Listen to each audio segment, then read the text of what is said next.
जानते हैं यहाँ लिंसी में ये लोग दुनिया में सबसे ज्यादा कैलिफोर्निया ब्लैक राइप्स बनाते हैं। इन 3,500 टैंक्स के हर टैंक में 40 लाख से भी ज्यादा ऑलिव्स रखे होते हैं। अगर इन ऑलिव्स को एक लाइन में रख दिया जाए तो ये दुनिया के 9 चक्कर काट सकते हैं। मैं यहाँ स्टीव हेंडरसन के साथ हूँ जो लिंसी ऑलिव्स के प्लांट सुपरिटेंडेंट हैं। हम यहाँ टैंक्स के ऊपर हैं और ये ऑलिव्स लिंसी जाने से पहले सबसे पहले इन टैंक्स में डाले जाते हैं। इन्हें छांटने का सीजन काफी छोटा होता है ना? जी, सितंबर से लेकर अक्टूबर तक। तो इन 2 महीनों में साल भर की जरूरत को पूरा करने के लिए जितने ऑलिव्स हो सके उतने इकट्ठे करने पड़ते हैं। तभी तो इतने बड़े स्टोरेज टैंक्स की जरूरत पड़ती है। इनमें से कुछ दिखाइए ना। देखिए, जैसा कि आप देख सकते हैं ये हरे हैं। ये पेड़ से ऐसे ही आते हैं। और ऑलिव्स की एक मजेदार बात ये भी है कि भले वो हरे हों या काले, पर पेड़ पर ये हरे रंग में ही उगते हैं, है ना? बिल्कुल सही। क्या मैं इसे खा सकता हूँ या खा लीजिए। इससे मेरी जान तो नहीं जाएगी ना? इसे खा के मरेंगे तो नहीं, लेकिन फनी फेस जरूर बनेगा। ठीक है, अगर किसी चीज को चखने से मैं मरूंगा नहीं तो मुंह बनाने में कोई हर्ज नहीं है। कड़वा था ना? इससे तो मरना बेहतर था। एक्चुअली ये पूरी तरह तैयार नहीं। इन्हें तोड़कर किसी ने कैसे सोचा होगा कि ये किसी चीज का टेस्ट भी बढ़ा सकते हैं? मुझे नहीं पता। मैं तो इस पेड़ के बगल से निकल जाता। ये एक बीज वाला फल है, बिल्कुल एक एप्रिकॉट या प्लम के जैसा। इसका स्वाद तो बहुत ही कड़वा है। वो तो है। इसका टेस्ट बहुत ही रसीला है। मुझे लगा नहीं था कि ये इतना रसीला होगा, जबकि ये बिल्कुल भी मीठा नहीं है। मुझे तो ये बहुत कड़वा लगा। यहीं पर लिंसी ऑलिव्स का जादू काम आता है, जब वो इस बेस्वाद फल को पिज्जा में डाली जाने वाली पसंदीदा टॉपिंग बना देते हैं।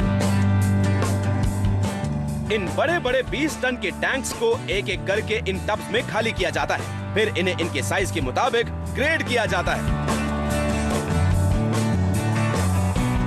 आपके सैलेड या आपकी मार्टिनी के लिए बड़े और मीडियम साइज के ऑलिव्स को साबुत कैन कर दिया जाएगा और हमारे पिज्जाज के लिए छोटे वालों को स्लाइस किया जाएगा। आपको ऑलिव्स अच्छे लगते हैं? क्या आपको अपने पिज्जा पर ऑलिव्स अच्छे लगते हैं? हाँ, $1 मिलियन स्माइल। इन्हें जरूर अपने पिज्जा पर ऑलिव्स पसंद हैं। वैसे आप बात क्यों नहीं कर रही हैं? ओह, ये वो ऑलिव्स हैं जिन्हें हमने प्लांट की दूसरी तरफ साइज के हिसाब से छटते हुए देखा था। अब इनका वजन कितना होगा? ये करीब 450 किलो है और अब हम इन्हें प्रोसेसिंग रूम में डाल रहे हैं जहां इन पर काम शुरू होगा। अब अपने पिज्जा के लिए इन कच्चे हरे कड़वे फलों को मजेदार ब्लैक ऑलिव्स में बदलने का ये पहला कदम है। ये कच्चा कड़वा फल इस प्रोडक्शन रूम में आकर 7 दिन के अंदर अंदर तैयार हो जाना चाहिए और ये इन टैंक्स में तैयार होता है। और इसे पूरा करने के लिए ऑलिव्स को साफ करने और तेजी से घुमाने के साथ साथ 3 और चीजों की जरूरत है, और वो है हवा, पानी और लाए। इसमें लाए जादू की तरह काम करता है। वो ऑलिव्स में मौजूद एक कड़वे केमिकल ऑलियोरोपीन को ब्लीच कर बाहर निकाल देता है।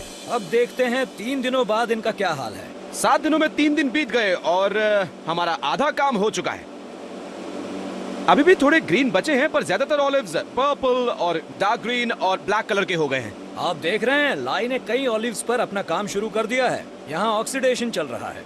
ऑक्सीडेशन से ही रंग बदल रहा है। हाँ, सही कहा बॉब। अब मुझे ब्लैक ऑलिव्स की भीनी भीनी खुशबू आ रही है, वही खुशबू जिसकी मुझे आदत है। बहुत अच्छी खुशबू है ना? तो क्या अब इसे खाया जा सकता है? नहीं नहीं, क्यों ये नहीं? तैयार नहीं हुए। लेकिन ऐसा क्यों है? अभी इनमें थोड़ा लाए है और ये कड़वे हैं। वैसे तो लाए जहरीला होता है और हमें लाए खाना भी नहीं चाहिए, है ना? वैसे तो हम बहुत ही माइल्ड लाई का इस्तेमाल करते हैं, इसलिए हम इसका इस्तेमाल करने से पहले इसमें पानी डालकर इसे डाइल्यूट कर देते हैं। तो हमें कैलिफोर्निया ब्लैक राइप ऑलिव्स मिल ही गए।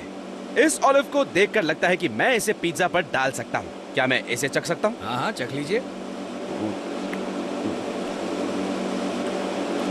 तो आखिर मिल ही गया हमें वो लाजवाब टेक्सचर और टेस्ट, पर एक चीज बची है। इसके बीज को बीज से निकाल दो यार। और ये जादू होता है प्लांट की सबसे ज्यादा शोर वाली जगह में। इन बॉक्सेस में जो ऑलिव्स हैं, उनको 1600 प्रति मिनट की रफ्तार से पिट और स्लाइस किया जा रहा है। लकीली इन्होंने मेरे लिए एक खोल दिया है और इसकी रफ्तार कम कर दी है, जिससे कि मैं ये देख सकूं ये कैसे काम करता है। पर सोचिए, अगर ये 100 गुना ज्यादा रफ्तार से चलता होगा तो क्या होता होगा। ऑलिव्स को एक एक करके इस हॉपर से एक अलग शूट की तरफ डाला जा रहा है, और आप जानते हैं ये काम बिल्कुल वैसा ही है जैसे एक गन में गोली डाली जा रही हो। यहाँ एक कप और एक ब्लेड है जो एक साथ काम करते हुए ऑलिव को एक तरफ से काट कर उसका बीज दूसरी तरफ से निकाल रहे हैं। आपने कभी सोचा